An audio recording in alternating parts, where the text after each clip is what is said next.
And welcome back to the pod you are looking for. I'm Josh, and this is Sam. And on today's episode, we're going to be looking through multiple different things, looking through Marvel's Phase 5 and ranking that. We're going to be doing our own hot takes and exchanging that with each other. We also have some news pieces to go over and cover together. Man. But before we get into that, dude, it's been a week since we last talked. It has been a week. How was the week, man? It was pretty good. The work week was insane. It's always good to come to the end of the work week. Safe to say, my boss doesn't watch this, so it's very nice to get to the weekend. Yes. But we have a wedding this weekend. It's wedding season, and you're the best man, and I'm one of the groomsmen, and we talked a little bit about this before the pod. But we're both in serious relationships, and both of our respective women have gone shoe shopping at least 3 or 4 times. Come back completely empty-handed. You and I texted you, or no, you called me, or I called you, or somebody. Yeah. Somehow we were talking today. And you said, I just realized I didn't have shoes. And I said, well, what are you going to do? You're going to go shopping? You said, oh, well, no, I'll figure it out. I got something at home. And I stopped at DSW on the way home. Took me 10 minutes. I grabbed shoes. So I'm not insulting. I'm just admiring the differences in people. You go in with a mission. You get it done. There's discrepancies between men and women. It's just fascinating to me. Do you think they go in there just to peruse and they have no intention of buying stuff? Well, or do you think it's just kind of whatever pops up? Well, my lovely girlfriend, she goes, I went to the mall. I was there for 4 hours. I was going shoe shopping. I said, well, what shoes did you get? She goes, well, I got a shirt, pants, and socks. I said, no shoes. She got everything but the shoes. Everything but. Wow. Do you think they just have too high of standards for it? Do you think they have like such a vision in mind? Because when I go in, I kind of have like a, I think that's what? If anything is serviceable enough, yeah. I went in and I was thinking leather black shoes, and the second I saw leather black shoes, I was like, there it is. That's it. That's what I need. There were some that had like cool, like fancy, like buckles. They almost looked like pilgrim shoes, and I was like, no, not this time anyway. Dude, right? You want to whip those out on the dance floor? Whip out the pilgrims? The pilgrim, what are the Pilgrim 10s? Yeah, the Pilgrim 10s. Air pilgrims? Air pilgrims. No, yeah, but I think it is that. I think, like, my girlfriend walks into the mall thinking, I don't think she's, like, terribly picky, like, stuck-up picky, but it's like, I gotta find, like, the right shoes. Before you buy it. You know what I'm saying? Yeah, and apparently the mall doesn't have them. Are you the kind of guy where sometimes with movies, when you get all these trailers coming out, you're like ready for, you're getting excited, and then all of a sudden the build-up's kind of like, all right, I need this to just come right now. Yes. Like, I'm so ready for this. Yeah. That's how I feel with this wedding. About this weekend? This wedding we're so excited for it, but it feels like it's been a long time coming. I think we've been talking about this since last August. Especially for you. And I feel like very involved. I'm very excited to just be able to do it because I'm excited to do it. And like the culmination. You're excited to see the culmination. I'm ready to see the final bit. Yeah. Right. So we're excited. Your week was good? Yeah, it was a good week. Yeah, mostly wedding stuff? Yeah, first week of actual grad school. So it was, we were doing classes, doing all that. It was a lot. I think the whole point of it was just to kind of deer in the headlights, kind of scare you. Yeah. And it worked. New teachers? New teachers. Across all the new board. Teachers.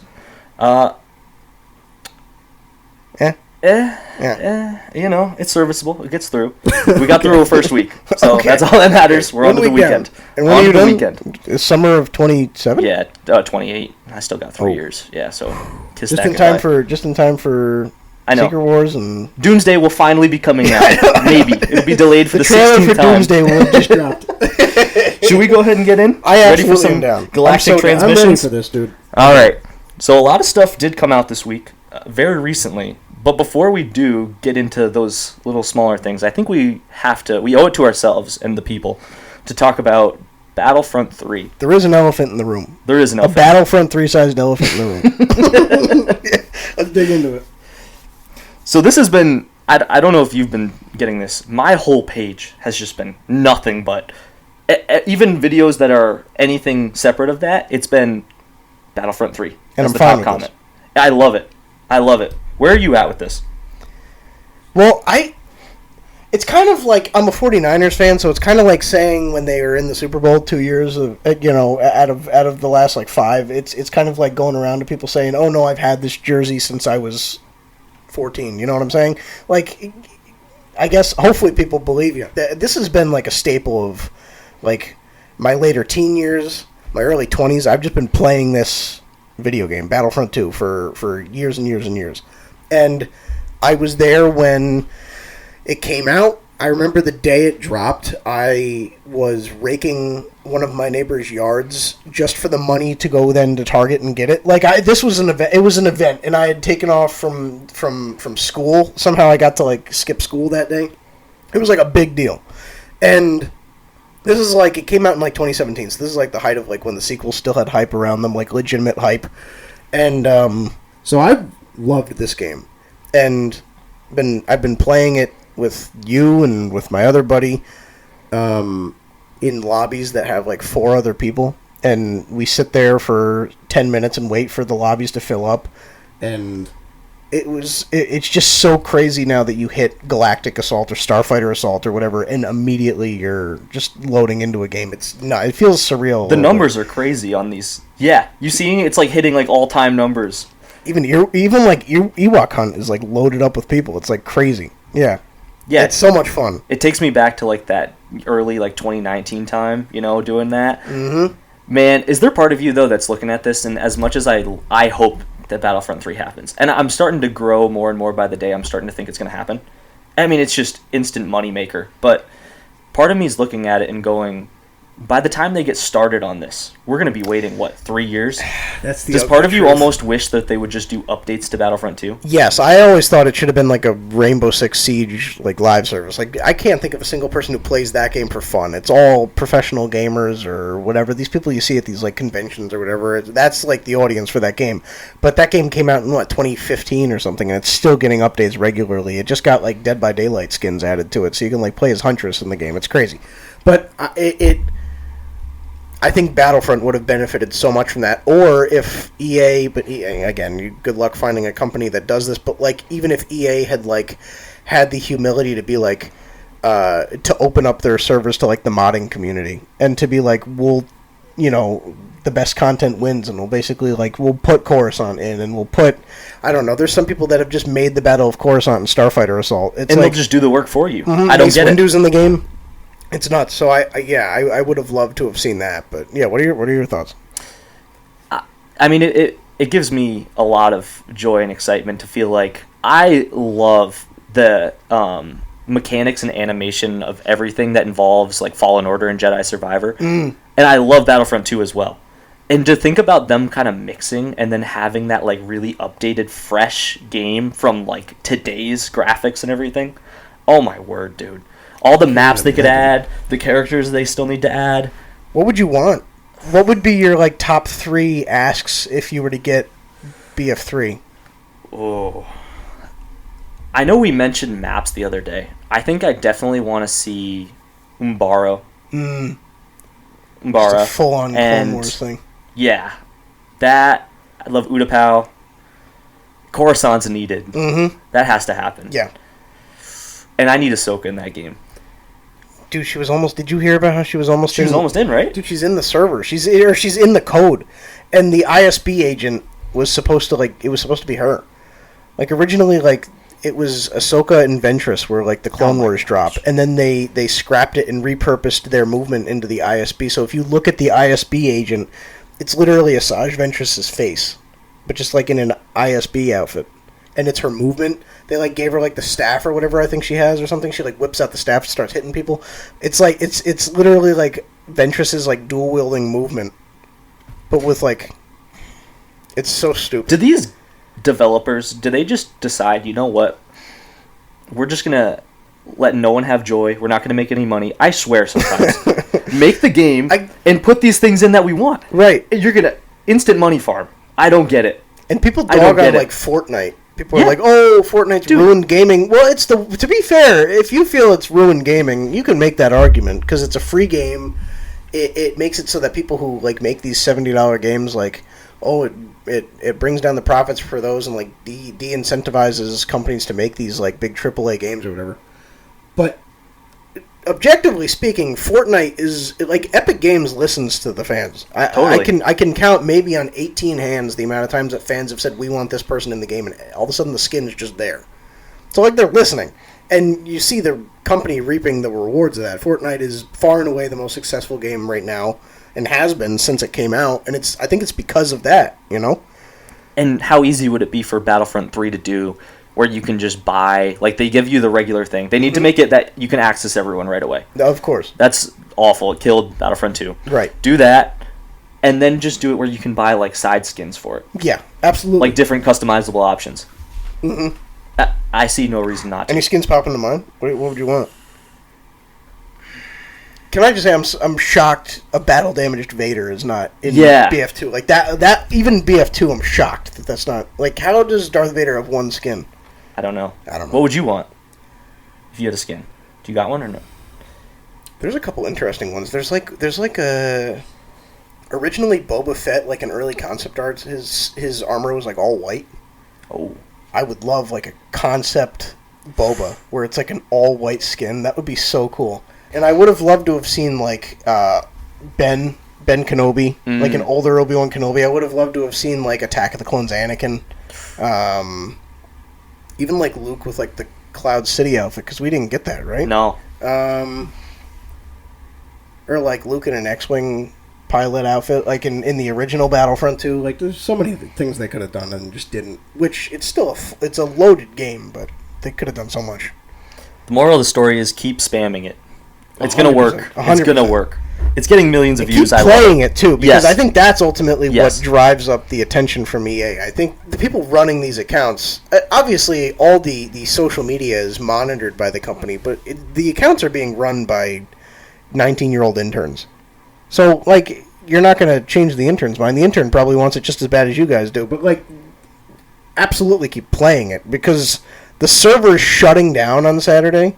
Like, that reaches EA. That's insane. Like, EA had to go and work on reopening their servers for Battlefront 2 for probably an hour. Like, for an hour, EA was dedicated to, like, fixing Battlefront 2. Like, it gets their attention. Yeah. So keep playing 100%. Did you see their, and I'm sorry, the last thing on it, but they had one of their side EA accounts, like, it's not their main one, but one of the ones where it's, like, EA for something, it did, like a poster, and it said Battlefront 3 with, like, an X, and then they were showing it like it was something else. Oh, really? Anyway, but it was something that just was like, man, so they do see acknowledging it. it. They've seen it. Oh, that's They've cool. seen it. Even if it is just the social media guy. Yeah. They've seen it. That's sweet. And how can you not? But You're missing out on... it's just sitting there for you. Yeah. Take it. In a world where people really don't pay full price for games anymore, this is a game where people would pay, like, $100 for the special edition. Like, I would. I would, 100%. I would. Yeah, I'd pay $120.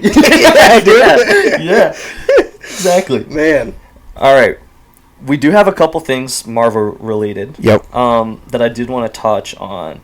First thing, did you see Chris Hemsworth post yesterday? Why would he do this? Why did he... So, for those who haven't seen it, Chris Hemsworth went out on his social media yesterday and posted something saying basically, thank you for all the time. I've enjoyed Thor so much. This is the role of my lifetime. On to Doomsday. If he didn't say on to Doomsday, it really felt like that was like his retirement post. Yeah. Everything but. Mm-hmm. And to me, I read that and I was like, he's so dying in Doomsday. Yeah. That's the only thing I could think of. Is that what you think that means? I think Tony Stark could have made it another 10 years and we all would have been happy. So, like, there was a gut-wrenching element of, like, we don't want him to go. Like, yeah, does it feel like a perfect arc for his character? Of course. But I don't want Tony to not be there. I don't know what Marvel looks like without Tony. I feel that since Endgame, we know what Marvel looks like without a character like Thor. So there's a part of me that's like, will it hurt if he dies? Of course. Like, is there anywhere else the character could possibly go that feels necessary? I'm not sure there is. I don't know where else they could take the character. That's a good point. You know what I'm saying? What do you think? I came on this podcast a week ago and I said that Tom Cruise should have died in Mission Impossible 8. And I'm here to tell you the opposite life. For this.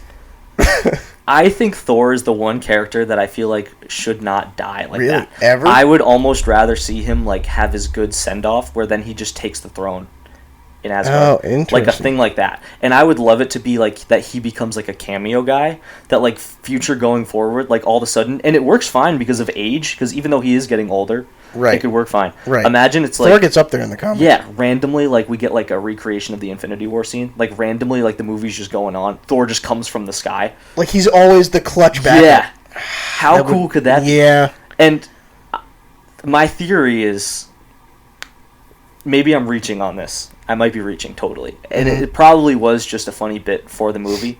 But do you remember in Deadpool and Wolverine? Yeah. When he's holding Deadpool and he's like crying. He's in and whatever? tears, yeah. I almost think it's going to be the flipped way. I almost think we're going to get a scene like that. I think Thor's going to end up sacrificing himself in Doomsday. I 100% think so. You think Loki goes too then? Ooh, maybe now that you say that, that could be interesting if it was like Loki holding him. Like a flip That of would the be beginning of very Infinity interesting. War. All the times Loki's died and Yeah. Thor's been there to see it. But I really think that some sort of scene like that, I probably won't be with Deadpool because I wouldn't really be that sentimental. But I totally think actually now that you say that, I totally think it's gonna be like Loki holding him, and he's dead, and Loki's gonna have like a strange moment where he's gonna realize that like that was the necessary action to keep everything in line. Yeah. Oh, and don't fire me up. Well, hold on. Here, my thought process is actually like everything you said with Thor with Loki. Tom Hiddleston could play Loki literally until Tom Hiddleston is no longer alive, and I think like you could find a way to justify that character's existence. Mm-hmm. Loki is so cool, and I think Thor is too. I'm not like discrediting him. Like when they teased Thor versus Hercules at the end of Thor 4, I was like, oh, they don't know what they're doing with Thor anymore. Like, and to be fair, I don't know what I would do either. There's stories in the comics, of course, but they're so separate from everything else. Like, it's like Thor has his own mythology, his own history, his own, like, universe, kind of. It's kind of like Black Panther. It's like he's within everything else, but it's very separated. It's just... But then you bring Loki in and you put him as, like, the god of the multiverse, and you're kind of like, oh, so you could do anything with him. You could have him be the cameo. I don't know. Yeah. Now that I'm thinking about it, too, I actually kind of disagree with that about Thor running its course. Well, first off, he's, like... I think he's now the guy with the longest tenure in my mind, because it was always Iron Man, Cap, and then Thor. Yeah. Because Hawkeye and Hulk don't really pop up much, right? They've missed multiple things. Yes. Black Widow's dead. He's pretty much like the OG now. Like the OG. And without him, man, I think that sucks. And I don't know if it's official or not. Maybe you can tell me. I have seen a bunch of stuff that they are planning to do with Thor 5. So now I'm thinking about it and I'm going, maybe he doesn't die in Doomsday. Maybe it would be something more like Secret Wars. You saw that, right? Yes. But I think the best thing that Marvel could do now is have every actor in the movie put out a thank you. I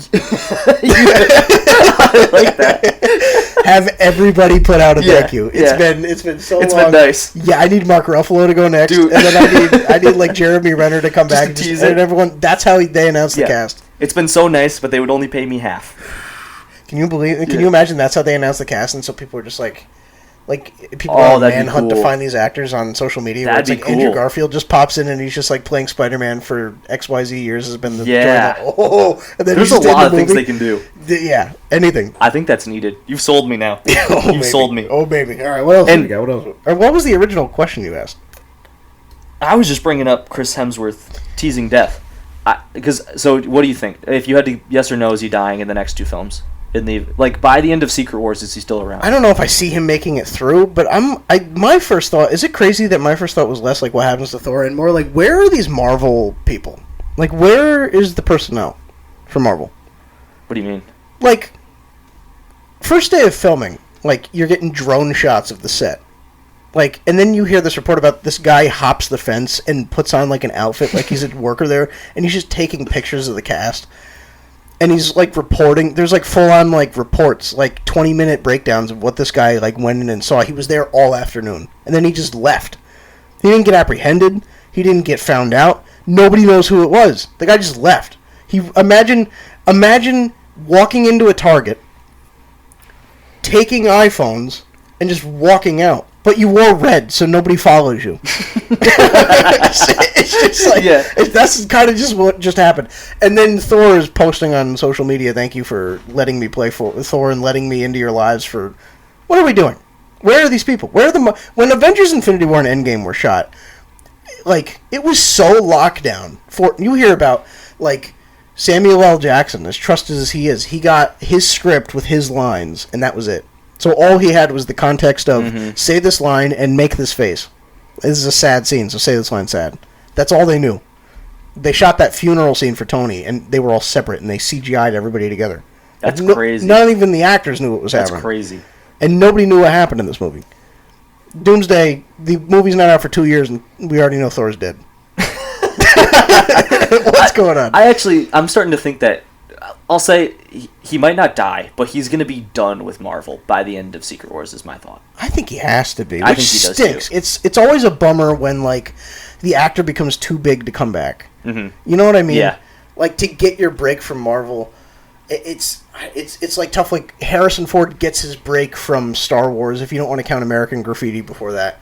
And then, like, by the time The Force Awakens comes out, it's like he's asking to be killed off because he just doesn't want the burden of having to be around for more Star Wars. It's just kind of a bummer to, like, see that come full circle. You know what I mean? Yeah. You want these I people agree. to be around forever. I agree. I have one more thing just to touch on before we get to our Phase 5 ranking. Okay. Hulk has been announced. I don't know how officially this has been stated. Through the dirt sheets I'm seeing online, Oh, baby. Hulk will be the main villain in Spider-Man 4, Brand New Day. Your thoughts? Did you see the report on what it was? No. The report I saw was that the villain is still Mr. Negative. The main villain. Yes. And Interesting. essentially, Spider-Man is going to be caught in the middle of these gang wars between Tombstone's people and Scorpion's people, just like in the comics. And they're going to be controlled basically by Mr. Negative and his kind of supernatural mind powers and stuff. Can I say, real quick? Yeah. First time hearing that, exactly what I wanted. That's literally... Absolute It's cinema. literally Spider-Man PS4 come to... It's perfect. It's awesome. It's perfect. Yeah. Anyway, keep going. And apparently, somehow, to get at Spider-Man or something, Mr. Negative is able to, like, infect the mind of Hulk, prompting Spider-Man to take Hulk on in, like, a Spider-Man versus Hulk sequence. That's the report. Love that. And I'm paraphrasing a lot, but that's the gist of it. Who do you think wins in that fight? It's not Spider-Man. Do you remember the sequence, though, when he first gets introduced in Civil War? Mm-hmm. And that he's, like, fresh on the scene? He was kind of slinging it, man. Yeah. I'm not going to lie. I feel like he looked more OP in that scene than he did in some of his movies. I will say, I think, as crazy as it sounds, I think the Russo brothers have been better to Spider-Man than John Watts was. Mm. I think John Watts heard the cries of the Spider-Man fans that, like, after Tobey and Andrew, we want a Spider-Man that feels young, youthful, inexperienced. He doesn't really want the responsibility of Spider-Man, and he, like, took it to the umpteenth degree. Too far. Where by the time No Way Home rolled around, like, we were just thanking him for giving us a 2-second web-slinging scene.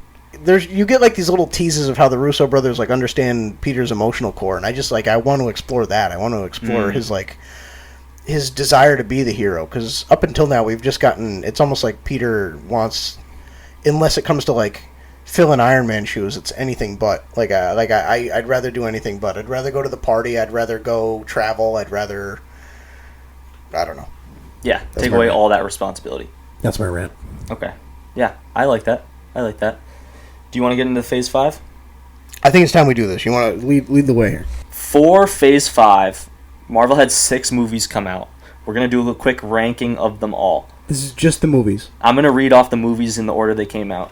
Went Ant-Man, Quantumania, Guardians of the Galaxy 3, The Marvels, Deadpool and Wolverine, Captain America Brave New World, and then Thunderbolts. So it might be time for you to pull out your biggest Thunderbolts fan shirt. So we'll see where that goes. But in the 6th spot, Uh-oh. the biggest shocker on the list, The Marvels. Oh my gosh, dude. I will ditto that. don't want to be that guy that just bashes to bash. However, This is okay. that was the first time, middle of the movie. You remember when they get to the planet and they start singing, and it was like all. I almost walked out. I remember you saying that. I was sitting next to one of my friends, and actually the guy getting married. Yeah. He had his face in his hands the whole time. The whole time. And he's usually a negative guy, so I shouldn't be surprised, but it was like another level. That was like if you want to, like, trigger the negative Marvel fan, like the Doomer Marvel fan. It was unbelievably bad. Is that what you have in your 6? Yeah. Well, I mean, it's not. It's that followed immediately up by, oh, it can't get any worse, and then you just get like a floating cat montage. The movie was horrible. The movie was really terrible. Stain on the industry. And you know what? It stinks. I can't even say that I know enough about. I'll I think we both need to be totally honest here. For the betterment of, so 2 hands up. Put your hands up with me. We don't know enough about Captain Marvel from the comics to really hate the character through and through. Correct? True. But I think safely, Brie Larson's Captain Marvel has to be one of the worst fictional characters ever put on the live-action screen. She's awful. Horrendous. Dude, the other... I don't even... It's, what is her name? Oh my gosh. Miss Marvel? No, the other... what's their, actual, Oh, the Marvels? No. No. There's the third one in the Marvels. Oh, what is it? Photon? Yeah, Photon. Yeah, Thank I don't you. know her. Thank you. Yeah. Is it Monica Photon. Rambeau? Yeah. I was looking for Photon. It's not the greatest. It's not my cup of tea. Mm-mm. But it's I can be if you like it, whatever. Captain Marvel just straight up stinks out loud. Mm-hmm. She is so obnoxious. She's egotistical. Mm-hmm. She's not funny at all. She acts like she's going to be some role model, and she's just not. She really has absolutely nothing going for her. You can't connect to her. She's way too overpowered. Yet all of a sudden, she's just never around to help. I can't stand her character.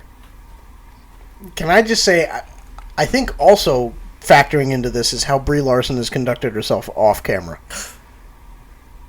Outside of the movies. At these Comic-Cons, at whatever, being asked in an interview, are you returning in the next Avengers? I mean, I guess I will if they want me there. It's you can't Shut be doing up. that, dude. Please relax. Right. And have you seen her in the interviews with the other cast members? It almost looks like they all are she's the person that is getting talked about behind the scenes. Man, she's such the a outlier. loser. Yeah. Yeah. Everyone else is looking at her and laughing. They're here she goes again. Right. Do you see the clip where she's trying to argue that she's way more powerful and everything, and she's taking it very deep and personal? Yeah. That's one of my favorite clips. Man. Yeah. There's a certain... Listen, I understand. If I'm in Brie Larson's shoes, there was a certain element of when Captain Marvel first came out. I remember seeing that movie, and I was like, this movie's not good. But also, it's really hard to get sandwiched in between Infinity War and Endgame. You know what I mean? That's a tough spot. And I understand that Captain Marvel is, significant in the comics. So then you have a situation where it's you're kind of just being overanalyzed. People have been waiting for this character to be, put on screen and put in this universe. And then she's there, and it just kind of feels rushed for the sake of having her around for Endgame, so there's just one more character to, charge into battle with. I feel she got an unnecessary amount of hate at first. Too much hate. By the time we got to Marvels, there had been no effort to redeem the character. No. And you're also trying to market her as, Iron Man's gone, she's the next leader. You're hearing all these reports, Marvel going forward is being shaped around Chadwick Boseman's Black Panther, Tom Holland's Spider-Man, and Brie Larson's Captain Marvel. And unfortunately, Boseman died. Nobody remembers Spider-Man. And Brie Larson's Captain Marvel, there's nobody, no real person with a real social media account commenting real comments actually wants Captain Marvel. I think back when I first saw Captain Marvel in theater, I saw it opening night. The first one? I did, the very first one. Wow. Believe it or not, yep. I think I don't remember hating her that much. No. I think you're right. I think the first thing I remember hating was not actually her character as a personality. It was just the fact that she was she was so overpowered. Mm-hmm. Unbelievably overpowered. Mm-hmm. To the point where you're Right. And now it's a bit more common to see all these randoms that are just unbelievably gifted. But she was the first where it's not even fair. She can just, this whole big ship that's coming in that we've been fearing for the last 30 minutes, she just one-shot it. And that's when I turned. And then the Marvels and stuff since has just made me be I also hate her as a character. As far as a personality. She's just awful. Man. Do you feel, before, I know we have so much more to talk about, do you feel that that's the one kryptonite of building a large cinematic universe, is that the more characters you bring in, the smaller your window of stories can be? Yeah. If you introduce a character like Captain Marvel, or the lady from Secret Invasion, who can morph into any hero she wants, she's the most powerful being in the universe. And it's where is she? And then you have Adam Warlock, and then you have Sentry. At this point, your real what am I thinking of here? What's the word I'm thinking of? I'm going to use the wrong word. Inventory of villains that are at your disposal shrink substantially, because forever now, whenever you introduce a Scorpion or a Tombstone, you're like, well, why wouldn't Sentry just come in and... You know what I'm saying? Like, you can't do it anymore. Yeah. So it just kind of... Is that the one kryptonite of, like, a cinematic universe? As DC's building theirs, like, is that... There's almost some characters you think they would have to, like, write off just for the sake of building the universe out? To their credit, I think up until very recent with, like, Secret Invasion, they had done fine with it because Captain Marvel was pretty much the only overpowered one, and she always had that thing where she was away. She was off-world. So it almost made sense enough that it was like, okay, for these really big moments, she has to come in and help out. Yeah, and I'm okay with that. That's true. But since then, it's all these side things that have ruined this. And that's why I really wish, like, especially Secret Invasion. That one, I think, did so much damage. You know how we talk about sometimes which one was better or worse? I don't think it was the worst show they put out, but I also think it was the most damaging they've done in terms of canon Probably. Awful. Rhodey. Yeah. I mean, it's bad. And you watched that to completion. I watched it to completion. You did. Yeah, Like, as it was premiering? As it was premiering. Okay. I was away on a trip when I watched the finale, so I wasted time Wasted time on your vacation to watch that finale. Dude, it doesn't get worse than that. Dude. It really doesn't get worse than that. That's a low. Anyway, to continue with movies we may not like. I don't like my number 5. I would like to hear yours. Oh, yeah, first. I forgot. Yeah. Okay. Number 5. So we already did Marvel's a 6. 5 is Safely Quantumania. Not for you? No, it is. I was just looking it up. You sure? No. And there's like a little window in there between like the next one and the top 3, but Quantumania and the Marvels is very safely about 88 steps below everything else. Yes. On this list. Unwatchable. it's Absolute garbage. That movie is so bad. But I remember watching it with my buddy and being like, there were multiple times where we leaned over to each other, and it was like, we couldn't even laugh because we were like, I feel offended because it feels like they know what we want and they're like giving us garbage.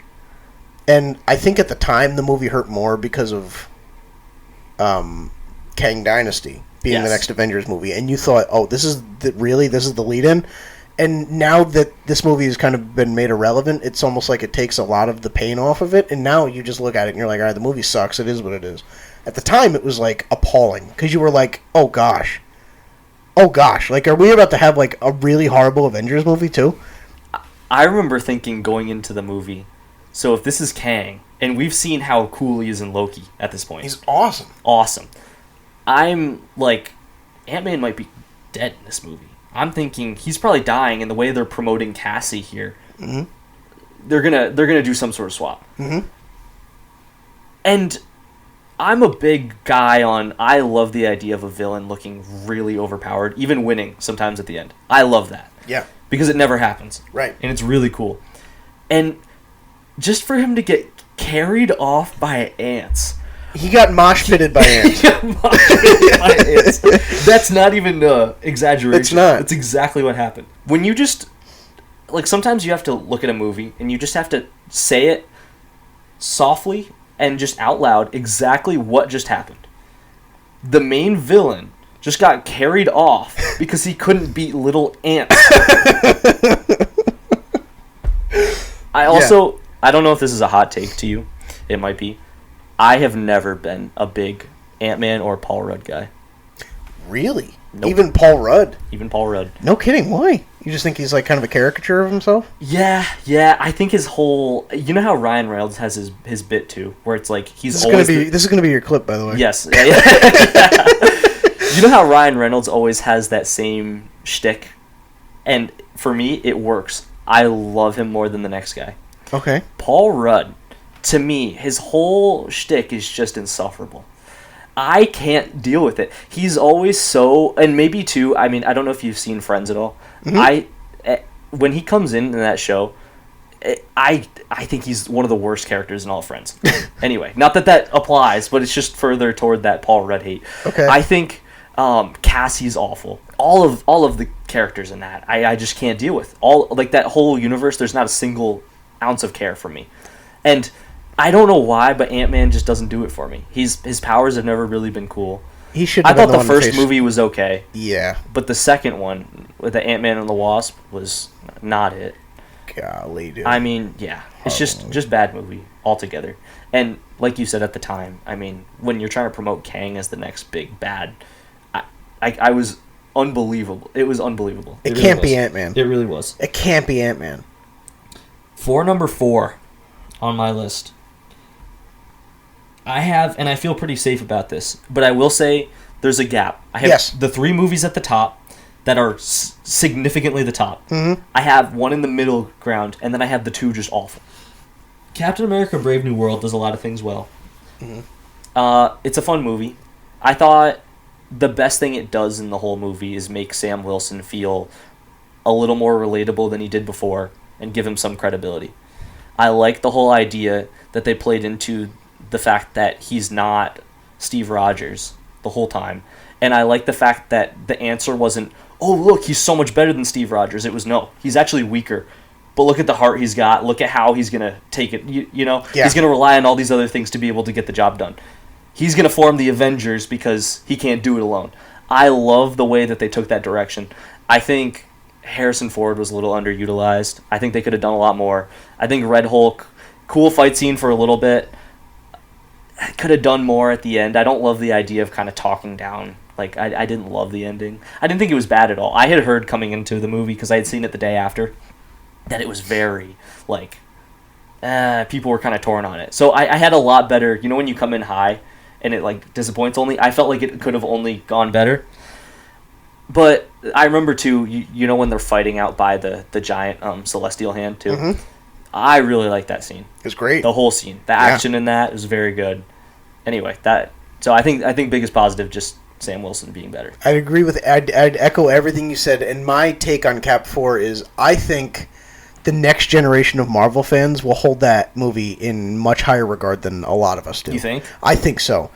I feel that a lot of the reception for Cap 4 was so negative because we knew everything we were about to see. I think that if you bring in a new wave of Marvel fans who love Hulk, who love Cap, who are going through the MCU and are finally at this point where they're seeing it come back together, and you show them this movie without any context, any of the trailers, any of the crap where we saw Red Hulk, we saw them fighting. We basically saw the whole fight broken up in all these TV spots and trailers. If you show them that movie on its own with no promotional material, and you give them all the surprises of Red Hulk, you see him going through the psychological leaders, messing with him, I think that movie is much better going in completely blind. And I wish that we had had that opportunity, and unfortunately we didn't get it. Because it was the first time Marvel was advertising a movie where we were like, oh, things are finally coming together. That's cool. And we wanted to see everything we could when it was being teased. I think the next generation of Marvel fans is going to like that movie a heck of a lot more than we do. And I don't think they'll hold it in like top 10 regard, but I think if you look at that movie objectively, it's a story that humanizes Sam Wilson's Cap, that makes him feel like he can stand on his own. It brings Red Hulk in a way that's creative, and it revitalizes that character that unfortunately had to be kind of reimagined because of William Hurt passing away. And it sets up for the future. Like, it checks all the boxes. We just didn't like it because we knew everything. Like, there were no surprises in the movie. So I think the next wave of Marvel fans is going to receive that movie much more positively than a lot of us did. Interesting. I could go off on a tangent on this on my own. I totally think that you're so right on the trailer thing. It's impossible now to avoid trailers as much as you can. You go to the theater, you're seeing it every time. 100%. I saw that in theater probably 4 times the trailer for it. Yeah. And you're right. They kept changing little things. And I feel like nowadays with some of these, you see half the movie. Mm-hmm. And a lot of the major shots in that movie were already done. I mean, you knew he was going to get shot at. You saw exactly where the final fight scene is. You see him lose it at the main thing. Yep. So you know exactly where it's going. Number 3, I'm really interested. I think this is where it could shake up. 1, 2, 3 could be different. We might have the same. Okay. Number 3, I have Thunderbolts. Oh, interesting. Okay. Is that what you have? I have Deadpool and Wolverine. Interesting. Okay. Yeah. Okay. I think... From a pure movie perspective, Thunderbolts is better as a movie. Yes. Just a straight-up movie. I love the character of Deadpool. I've said it. Huge Ryan Reynolds guy. I was laughing that whole movie. Mm-hmm. And for me, and I know a lot of people said coming out of that movie, it's not going to be very rewatchable, which is partly true. but I haven't actually felt that. I've seen it 3 or 4 times since. Yep.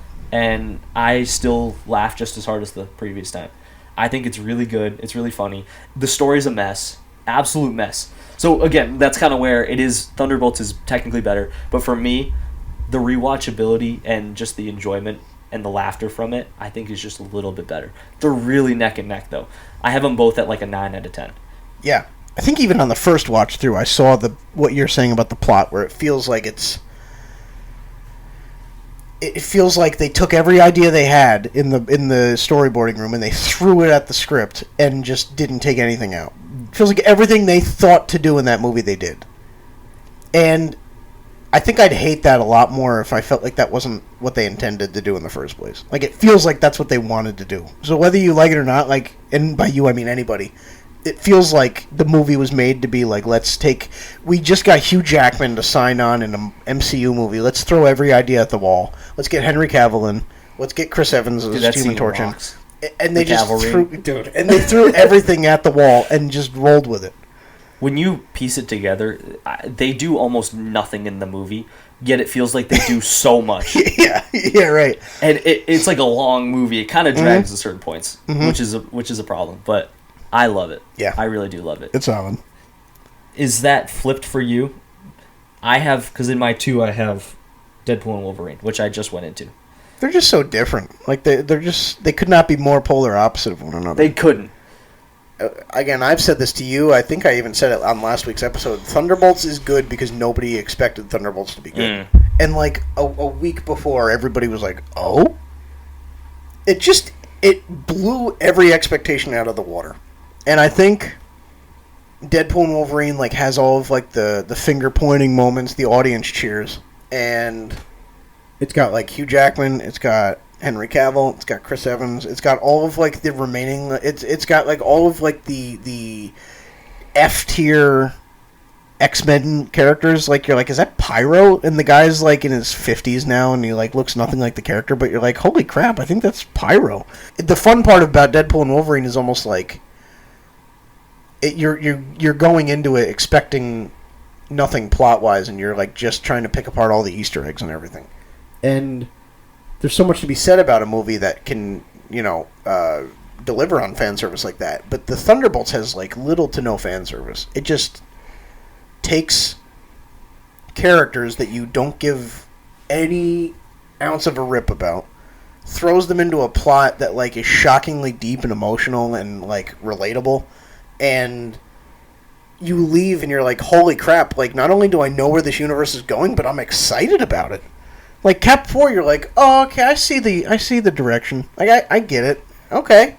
Alright. The leader saw the multiverse in his calculations somehow. That makes sense. But then this one, you're like, oh my gosh, like, I get it. Like, holy crap, is this going to work? Like, is this universe going to freaking work again? And I don't think anybody thought they'd feel that way about Endgame. I think the reason Endgame was so special is because everyone was walking out of that and they're like, wow, that was like, that's never going to happen again. And maybe not. But you're still looking at this and you're like, holy crap, is Doomsday going to freaking rip? Like, is this movie going to be awesome? And there's just something to be said about that. Deadpool and Wolverine is like all the low-hanging fruit. It's still great. That's exactly what I'm saying, yeah. And Thunderbolts is, we did all the work. You're almost convincing me to switch it right now. I'm not going to lie. But no, dude. The feeling coming out of Thunderbolts, man, dude, it feels special. Yeah. And the social media work that they've been doing with this movie has been awesome. It's been so good. Is that your number? Your number 2? Yeah, that's safely 2. Which I'm glad we have the same one. Okay, yeah. Yeah. So that's because my 2 is Deadpool and Wolverine, which we just got into. So we both have the same one. And number 1. Guardians of the Galaxy 3. It's just special. It is. It's just a special movie. And it's got everything. What are your thoughts? That movie is like a top 10 Marvel movie for me. It really is. It's in there. I came out of that theater, man, and that time period, by the way, was so amazing. We got that movie, and then like 3 weeks later was when we got Across the Spider-Verse. Oh my gosh, you're right, dude. It was just unbelievable. Yeah, that was It was like mid-May and early June. When that was cool. That was great. I don't know if you liked that or not. I thought it was fine. I was really ready for multiple people to die. Mm-hmm. And I That's was what the shocked. whole movie was marketed as. My hands were sweating because I felt like, Yeah. uh-oh, Yeah. here we go. I'm about to cry in theater. And it didn't happen. Did you like that? 100%. Usually it's weird because you would think that, like, the director keeping every character alive and well is, like, them not taking a chance. I think he was taking a chance by not killing anybody. Because it's almost like you have to tell a story that's so good that when the characters all make it to the end, like, their existence has to be justified by what they just went through and how, like, awesome that was. And he did it. It was just a great movie. Sometimes the sacrifice can actually be that low-hanging fruit kind of thing, you know? Absolutely. It's like we just put it in because it's going to make it feel more impactful. Right. Like, Yeah. we just spent 9 months making it seem as though no character was safe, and here they are at the end, and they're all safe. The risk you run is, like, people being like, oh, phew, and then a week later being like, well, hold on now. Like, everybody's alive? What the heck? Like, and then you get the pushback. Oh, Guardians didn't play it. They didn't take a risk. They didn't James Gunn. Oh, it's not just like they just, like, went through some shenanigans and slipped out. You know, it's not accidental, like, that they're all alive at the end. Mm-hmm. It's because of the family bond that's been, like, the emotional core of these movies. Yeah. And the way they send him off is all very nice. Mm-hmm. It's all very nice. The story with Rocket, I mean, man. I really thought he was dead. I did too. I thought that they were teasing it the whole time. There was a point, though. Do you ever have this when sometimes, like, a little too early before the end, they'll tease the death, and so you know that they're not dying then? Yeah. They did that in the movie where Rocket almost dies, like, partway through. Or, you know how they're trying to save him the whole time? I was like, they're not going to go all this way and then not save him. Yeah. And I was like, there's just no way. Right. There's no way they kill him off at this Yeah. point. But when Chris Pratt, I think it was at the end, well, when Star-Lord is jumping out, when he goes back for his CD, I was like, This is it. how you it see happens. the writing on the wall. this is how it happens. Yeah. And then they just grabbed him. Right. Adam Warlock goes and grabs. I was like, And then they're all safe, right. but then they all go their separate ways. Yeah. I was like, all right. Yeah. Which we had that new team formed. We haven't heard anything about that since, right? We haven't. There was a report that some of them might be back in Doomsday, and I'm just like, You kind of want to leave it? I don't know if I care. Like I would love to believe that Rocket and Groot are just in their own pocket of the universe, unbothered by all this other I think stuff. that's the play. There's just so many characters. And how are you going to be, like, looking around and all these big things are happening? Oh, here comes Rocket. Right. Right. The fan base essentially, and we talked about this last week, has to be okay with there being a sequence in Doomsday or Secret Wars or whenever they're all together where your favorite character appears for 2 seconds. That's it. And that's it. Like, you have to, if you love Groot and you want him to be in that movie that bad, you have to be okay with some pan scene where he's just, like, punching somebody in the face and that's all you see of Groot. Do you think the whole movie of Doomsday is just going to be, and I know I'm changing it, is just going to be a whole, like, clapping fest? Like, not in the way I mean, like, do you think the whole theater is just going to be constantly clapping at, like, everything going on? Because in past movies, it feels like every time somebody pops up on the screen, everyone's, like, freaking out about it. And it's like, if this whole movie is just nonstop, like, oh, my phone's ringing. Look at that. Yeah. It's Bucky, you know? Or yeah. all of a sudden Thor's coming in. It's Well, I think it's that. I think it's the hype around Doomsday will be what leads people to clap at every waking thing. I think the actual substance of Secret Wars is what's going to get people off their feet. I like that. I like that take. I mean, that's kind of how Infinity War and Endgame went, right? Right. Better Right. story, and then the last fan service-y kind of thing. That's exactly it. So we did do some hot takes. We prepared for each other. We did.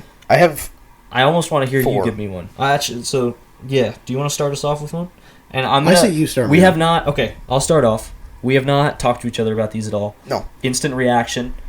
We'll do a little, like, you can agree or disagree with them. Okay. And they're supposed to be hot takes. And so you're going to say them and then explain your take? You're going to give your defense, and then I guess there will be an opportunity for the other person to rebuke or We can do that. agree? We can do that. I Okay. might just drop one on you, though. I might just leave it and just see what you think. I'm gonna start a bit more lukewarm, and we're gonna get real hot near the end. Okay. So my first one, again, just to ease us in. This isn't the bomb. This is the lukewarm. This is not the bomb. Okay. We're starting off eased. Black Panther should have been recast for Wakanda Forever. Oh, I 100% agree. You're all in on that? I 100% agree. Really? Yeah. Okay. You don't think it would mess up with Chadwick at all, his legacy in that? No. Okay. I really don't think it would have. I think you take 3 years off from the character and you bring him back. And I think there's... And listen, I think Wakanda Forever was done exactly the way a Chadwick Boseman-less Black Panther movie should have Could have been been done. done. Yeah. but like there's no rewatch factor, and I know that sounds heartless to say. There's no incentive to rewatch that movie. I was watching a movie reviewer on YouTube. His name is Sean Chandler. Shout out Sean Chandler. And he said it's basically like going to a funeral. The movie is the same feeling as going to a funeral. You're going to this movie that's essentially been made to memorialize this person. And the highs don't feel high because of it. And the lows feel like in your ankles low. Like very... It's just a very, like, gut-wrenching experience. It feels heavy. Like, I felt heavy. I didn't even want... I'm sitting there with a medium popcorn. I think I made it, like, about this much through. And it was during the previews. Like, nobody was eating. Nobody was talking. There was no laughing. I don't know. There's just... That character is so important to people. I think if you took some time away and came back with a new Black Panther... And to be fair, I think if we were in the thick of the multiverse saga when that happened, I think there would have been a new Black Panther. I'll say that. Okay. I think Marvel would have done that. They couldn't do anything about it but just keep moving forward. There was no room to really... like, when you have a character that significant appear in those significant movies, you can't change them. So you would have rather them just not make it? I think so. I think so. I think I would rather them recast it, first off. Okay. Then I would rather them have done what they did. I don't think they should have just left it. Okay. I think that was worse. I think the way that they got to bury the legacy was nice. Okay. I'd almost have Shuri die in Doomsday and then have the other pop over. Like the guy who gets caught in the multiverse ends up getting stuck and stays. Like Fantastic Four. Yes. Because Shuri's cool. dead now, so they need a new, Yeah. Wakanda. You want to lay it on me? Anthony Mackie Uh-oh. had the potential to be on par with Chris Evans' Steve Rogers, If not for how Phase 4 and 5 were handled. Wow. I totally smashed that. I agree. You agree? I agree fully. I agree I'm actually glad you agree with that. I Wow. really do. Yeah? I don't know if I'd say... I would say like a half step down. Of course. Because there's something about Steve, man. But I totally think that they have set him up so badly. Yeah. They have set him up so badly. You just look back at Winter Soldier. He's leading that like the veterans like support group, and he's talking about his own trauma. He's got like a war history, and his partner got shot down in aerial combat, and now he's using those wings to fly around. There's so many layers to that character that just completely go untouched. I just can't help but wonder. I almost think Captain America or Falcon and the Winter Soldier should have been a movie. I think it would have been a lot or at better least for more it. than one season. It felt just very like trying to be a TV show. I think the story that they had in there was actually they were onto something. Yeah, I think they could have gotten something. 100%. And I totally like that. I just think the story didn't push Falcon hard enough. Yeah, totally. I'm glad you agree with that, dude. That fires me out. Okay. I have We're Across ramping the up Spider-Verse is the best movie related to Spider-Man out. So I guess maybe not related to, but it is the best Spider-Man movie. You want to explain your take a little bit while I process this? I think you can put 3 films in the fray. If I had to look at it, I would go No Way Home, I'd go Across the Spider-Verse, and I would go Spider-Man 2. And I would put that as my potential like top 3, and it's tough. But the feeling I had from that movie, and I'll say, again, hand before God, 2 hands up. I think a movie like Spider-Man 2 would weigh a lot more for me if I had seen it in theaters. You're talking OG Spider-Man 2. OG Spider-Man 2 would have been a lot higher for me if I had seen it in theaters. I think I would have been buzzing after I saw that. Yeah. However, I don't know if you can find a bigger guy that loves animation than me. And the whole Across the Spider-Verse, the way I felt when that thing ended, that was the most unbelievable ending to me. And the way that they took Spot, they made the first half, you know how I don't actually, this is another hot take, but I don't actually mind Thor Love and Thunder, at least the beginning of it. I think the beginning comedic part is really good, like and then they Guardians? lose it. They don't lose the comedic part at all. I love the way Across the Spider-Verse goes so quickly from really fun and funny to just boom. You just, like, all of a sudden you're like, man. And I feel such a connection to that character, that Miles, more especially than the PlayStation games. But that character I love, man. Yeah. I know it's tough, but I think from a story perspective, it's so much better than No Way Home. Maybe not so much better. I think it's better. Not that No Way Home's not great. I just think that it's better. Well, no, I'm thinking because it's just so it's interesting because both movies exist essentially to feed into fan service. The idea of a Spider-Verse involves you know what? Yeah, involves a lot of fan I'm forgetting service. about that. Yeah, And the same with No Way Home. The idea of the plot, like the mere existence of the plot of No Way Home, is to feed fan service, and they're just executed so differently. It's just so. What would you feel separates Across from No Way Home? Because they're both fan service movies that pull at the heartstrings. I wouldn't call it a fan service movie. You wouldn't. I would say it has a couple moments, but it doesn't feel like they put that in just to put it in my opinion, at all. Right, it drives something forward. No Way Home, clearly, they were going to get all three of those in there. That was the goal. Yeah. There's no mistake that no one else popped up, that Right. the two of them are just ready to go perfectly. Of all the Spider-Man. Yeah, that's how it went. Yeah. But Across, to me, man, they go to Spider Society, which is totally like the main spot. Man, the moments in that, are you forgetting, man, when dude, nah, I'm gonna do my own thing. Man. You gotta get a thumbnail that you do with that. Dude, unbelievable. I was flipping out in that theater. Yeah. It's totally a bit like that's probably a movie I just weigh a lot higher. That's like a top 5 movie for me all time. I love and Across. even Marvel aside, just in general. Everything. Ooh, interesting. The Star Wars sequels would have been fine if Rise of Skywalker didn't happen the way it did. Mm-hmm. I know you disagree with this. I do disagree with this. I think a lot of people check out at The Last Jedi. As they should. They get to The Last Jedi, and all of the mistakes that The Last Jedi made, and they take their hands off the wheel and they say, I'm done. And then I see people applauding Rise of Skywalker for retconning those mistakes. And all I'm saying is if you take your fan investment out of the Star Wars story and you look at it just as a story, you have a linear story from The Force Awakens to The Last Jedi, where even though they take some bold swings in The Last Jedi, they still push the story forward. And then you get to The Rise of Skywalker, and the first 30 minutes are spent going like this. And then the final hour and a half is... So really, we get to The Last Jedi, we go back, and then we go...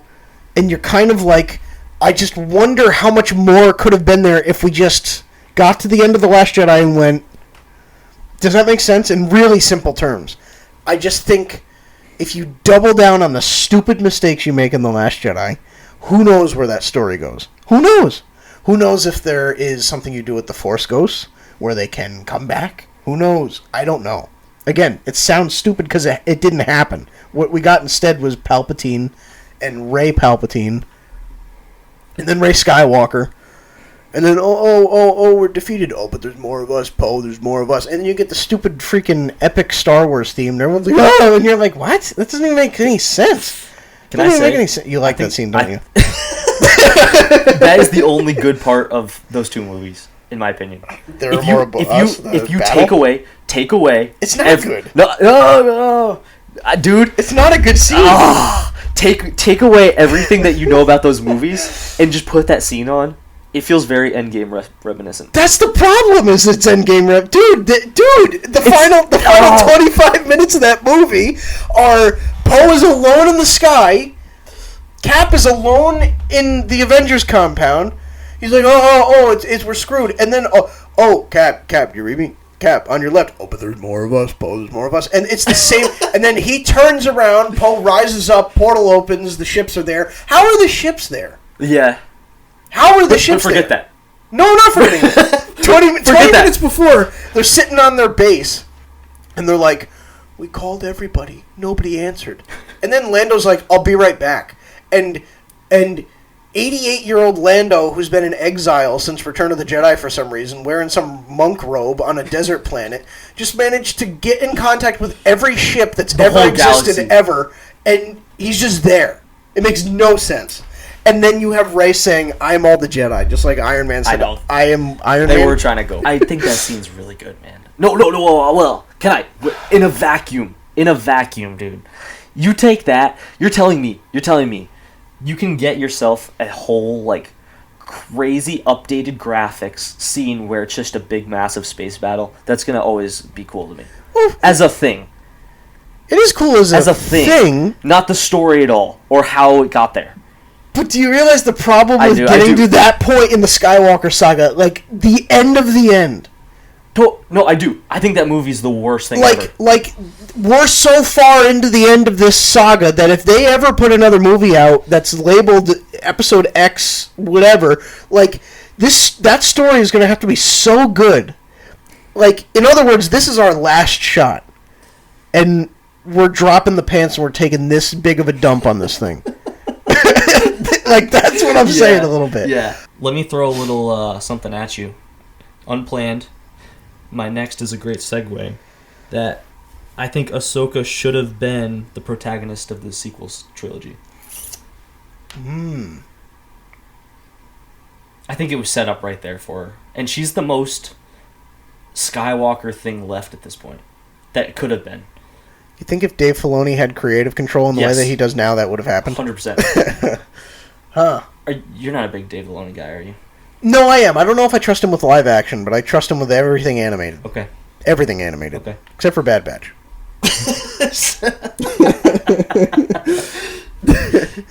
Do you think they could have done that? I think they could have done it so much better with having... They could have just done the Ahsoka series without being so bad. Like speedrun it. They could have just done that in like a 3-set movie. Have him... Oh, that would have been kind of cool. Dude. Lose the first 2 movies, have like a big triumphal thing in the third. And a scene like I Am All the Jedi for Rey, who's done about a week and a half of training. It's like nauseatingly it's terrible. Awful. It would have made a lot more sense for Ahsoka. Not that I want that scene. I don't like that scene, and I wouldn't have wanted it for Ahsoka.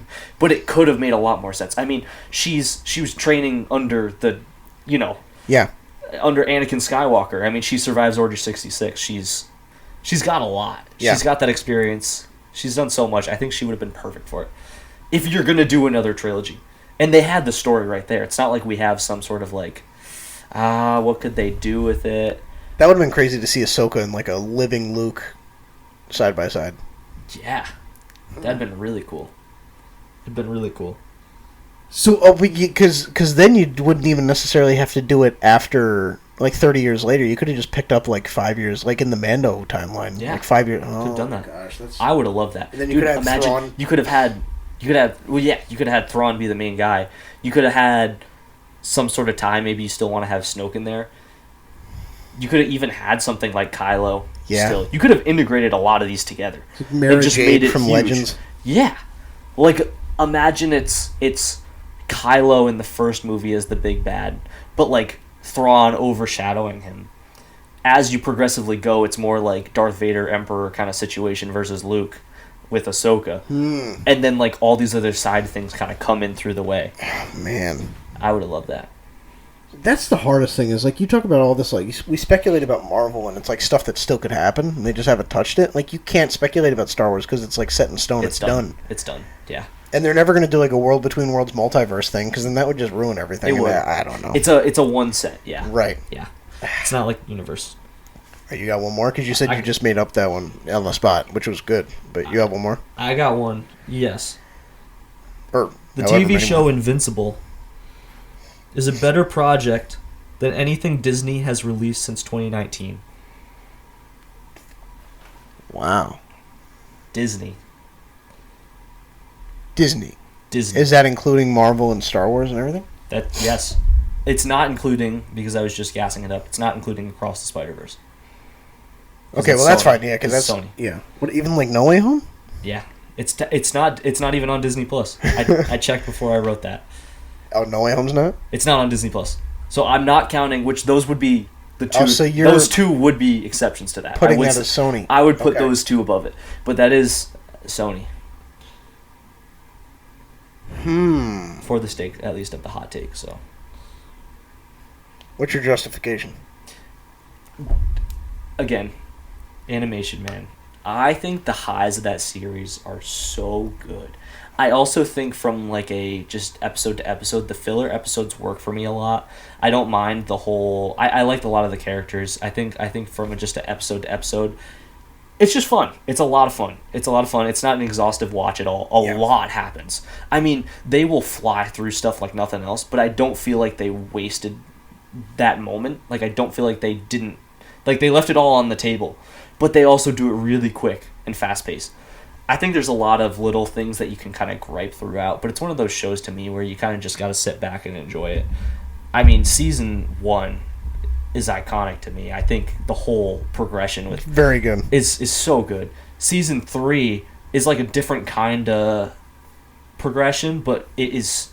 I mean, the first 3 episodes are incredible. The last 2, I was sobbing when things happened. I mean, at this point, it's been out for a while. I mean, when Rex died, I was sobbing. Dude, when Billie Eilish's music hit, and it's just when the party's over, just softly playing after he blows up, man. Oh, my goodness. Oh, my goodness, man. I love that show. I love that show. So, I think that's a pretty common idea. Like, I think a lot of people love that show. I think they do. So, I don't know. Were what you else watching do you that? think would be in the conversation? Or Disney-wise? yeah. See, I know I'm a lot higher on Invincible than you are, but I kind of just wanted to see. I kind of wanted to say Andor just now, just to see what your reaction was. I don't feel that way. I just kind of wanted to see what your face was. No, it's better than Andor. Andor with the dragging moments. I know there's some filler in Invincible. It doesn't feel like it's dragging at all to me. No, at all. All right, I'll buy into it until I can think of something better. Okay. I'll buy into So that. next episode, Yeah. we're gonna start. Also, the first thing out of my mouth will be what is better than Invincible. Yes. Yeah. Okay. Okay. All right. You got another for me? I do. Let me see. Superman won't flop, but just about everything else DC tries to put out will. Ooh, I like that. Oh. So you're saying Superman's gonna do well, but that's it. Yeah, basically. I think the DC lineup is very top heavy right now with Superman, and then there's like a Brave and the Bold movie that's coming out. Yeah. You look at some of this other crap, Creature Commandos. A lot of people love that. The what is the project called? Give your thoughts while I'm looking at these upcoming projects up. I feel like I totally agree. I'm going to move this closer to your mouth while you're doing it. Yeah, thank you. I totally agree on the idea that I think this movie's going to do well. I think what they're doing with Superman is making him a lot more personable, which is good. Mm-hmm. I think the sequences look great. So now it's just if the story can deliver. Yep. And I think it will. And I think James Gunn has put so much into this. Everything is riding off of this. If this flops, it doesn't matter. It really doesn't matter what the other projects are. Aside from Batman properties, I would say that's the final nail in DC's coffin. They're never building a universe if this doesn't work. Yeah. And looking at the projects coming out, there's not much that really makes me go, man. Next year is Supergirl, Woman of Tomorrow. Okay. Next fall is Clayface, the Batman villain. Then you have Dynamic Duo, which Who's that? It follows two different Robins, Dick Grayson and Jason Todd. Which, both interesting Robins, but they're interesting because they're in Batman's shadow. They're not interesting on their own, in my opinion. And we will not be there for that. Take the heat. Sergeant Rock. The Authority. Teen Titans. Brave and the Bold, which is a Batman movie. And The Swamp Thing. Wow. Yeah, that's the upcoming slate. And that's then rough. there's a Lanterns TV show coming out. When's Peacemaker season 2? I think that might be at some point this year. Okay. I just don't know, and it's it's James Gunn casting all of his buddies in these movies. But I think James Gunn made it big with these no-name characters in the Guardians in 2014, and I think then somehow he got the Suicide Squad and made that big. And I think that it gave him this impression that he could literally take any character from any comic and just make them into a billion-dollar name. And I think eventually the magic runs out. I just think you can't, the Authority, no one cares. No one cares. Like, the truth hurts, no one cares about the Authority. No one cares. Make me care. You won't. No. You know what I'm saying? No. Yeah. I feel that in the world of comics, the reason the MCU succeeded is because they were like, how can we take every heavy hitter who's kind of like below them, that's not an X-Men character, and make a movie on them? So Marvel, at the time, when the universe was being crafted, if you think about it, really, you grew up loving Spider-Man, Hulk, maybe Wolverine. Iron Man, Cap, Thor, they were not household names. Big, yeah. They were in the comics, and they were recognizable, but they were not the household names. Marvel literally took every character that wasn't the household name, but like was recognizable in the comics, and they made a movie, and they laid a groundwork where they were like, we're going to make you care about these characters past a first glance. You can't lay a groundwork for a universe with characters that no one's even heard of. Like, at some point, when you're trying to market it to people who aren't comic fans, like, you can't reach everybody.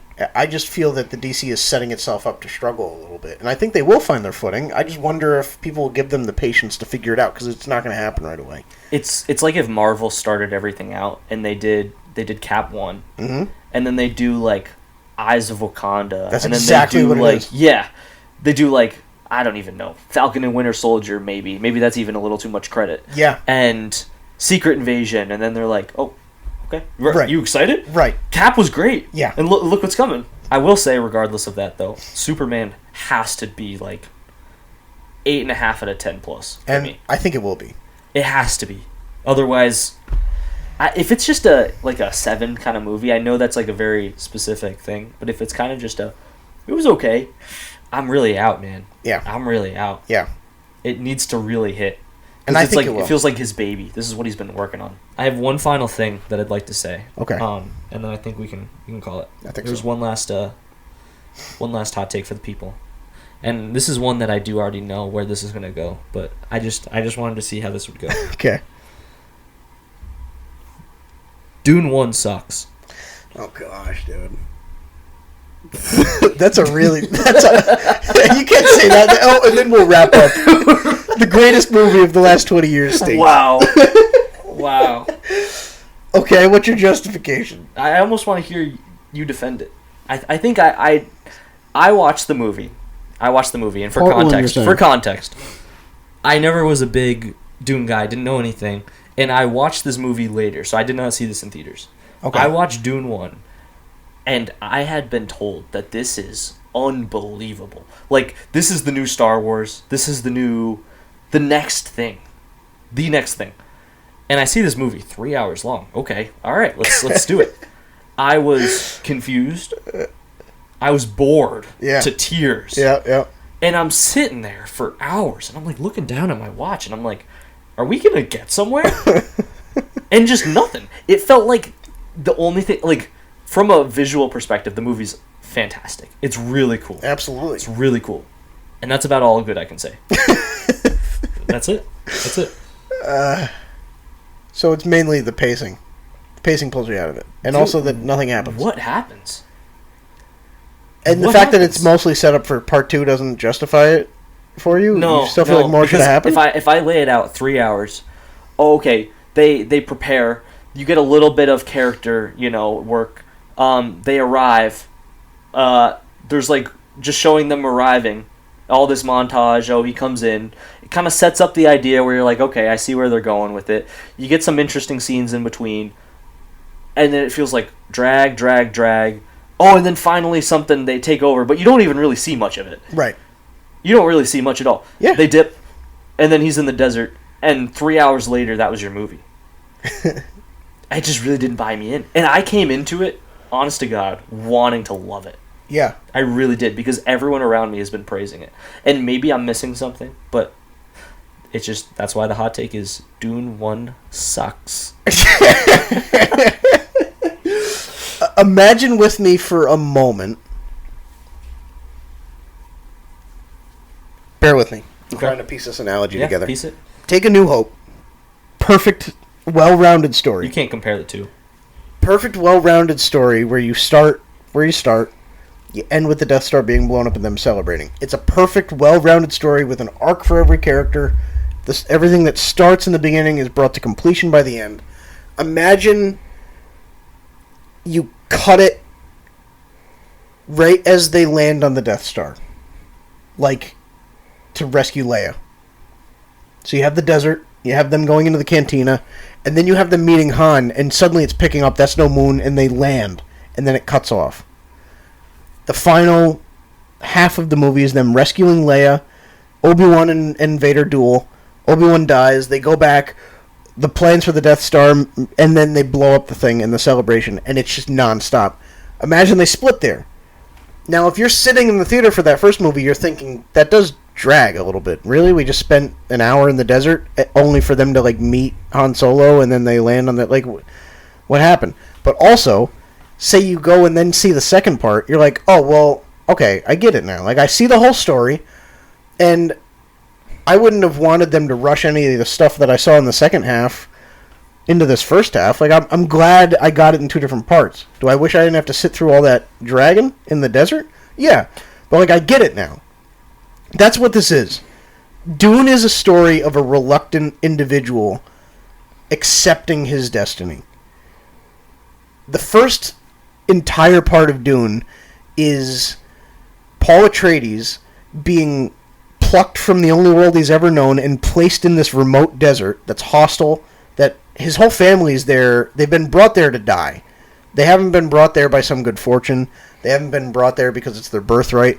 They've been brought there because the Emperor looked at them and saw them as a threat and decided, I need to give them this inheritance to kill them. This desert's going to kill them, and I'm going to take more power because of it. And caught up in that is a prophecy that says that some man is going to eradicate the people of Arrakis from the reign of the Emperor, and he's going to bring, like, freedom to this planet. And he's caught up in this prophecy. He's also been plucked from his home, and he's been put in this new remote space. And so the first part is really... It's interesting because the movie challenges you to believe that the whole first part of the story is this family adapting to the elements. And by the end, Paul is walking with the people of Arrakis into where they all live, and you're like, oh, this... And you see people riding the sandworms, and you're like, oh my gosh, there's so much more here. And the second movie is him coming into who he's meant to be, whether he likes it or not. And it's a story that's totally complete in both parts. And I understand if you were to stop watching Mission Impossible after Dead Reckoning and say that story went nowhere, but really then you see Final Reckoning and you're like, oh, I get it. It's just a matter of, like, the two halves need to be put together. I'm really being serious. I get that. That first half drags so much, but when things finally start to fall into place and you've spent a movie with Paul learning to adapt to this world, and then the second movie happens, he comes into his own and he accepts who he's meant to be, and he starts to take advantage of all those things that, like, in the first movie he was struggling to adapt to.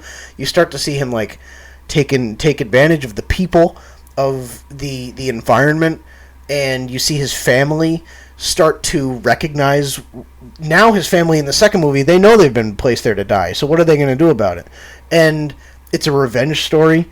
It's a story of pride and ego, and it's really a story of, like, evil wins in the end.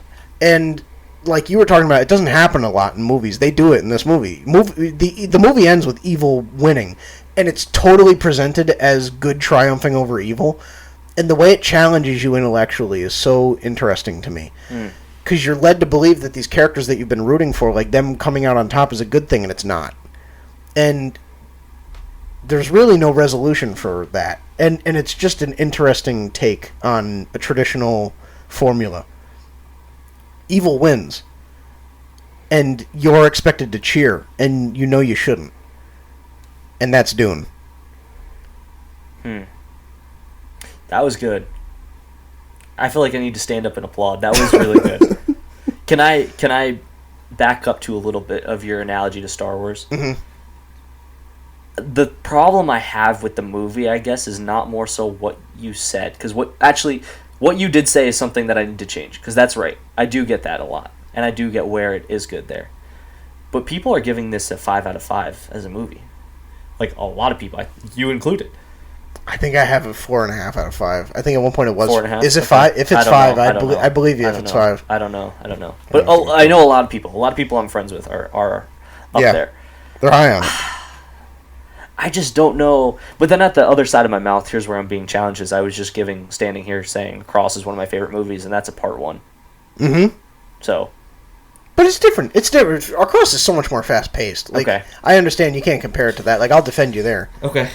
But you'd be doing your own opinion a disservice if you... Yeah. So, okay. So your perspective, I actually like, and I agree with. I think that would make me want to give the movie maybe more like a 3 to a 3.5. Where do you have it at now? Do not check. Do not check. Shameless little plug for the Letterboxd. I don't think it's on here. Yeah, it's not on here. Oh, baby. Well, we'll be seated for that. You will be ready. Stand ready for my arrival. Man. Anyway, well, I don't know, dude. Yeah. I get it. Like, I get it. It's slow. But also, you gotta at least see part 2. Okay. Well, that's what I'll do. I'll do that in the meantime. We'll catch back up in one of these future episodes. We'll have to revisit that. We'll do our Dune review. Post Dune review. Oh, baby. Fresh reactions. Any last words here? Any parting thoughts? No. 5 out of 10. Yeah, 5 out of 5 on Spotify. Like the video if you're watching on YouTube. Thank you guys for watching. Give 5 big booms on Spotify. 5 big booms for it. 5 big booms for it. And we'll be recording soon. I'm trying to think. What is something we could say in the meantime while we're trying to come up with a tagline at the end? Like a tentative tagline. Would you say the pod will be with you always or something? Is that cheesy? You feel cheesed out? No, you could do something.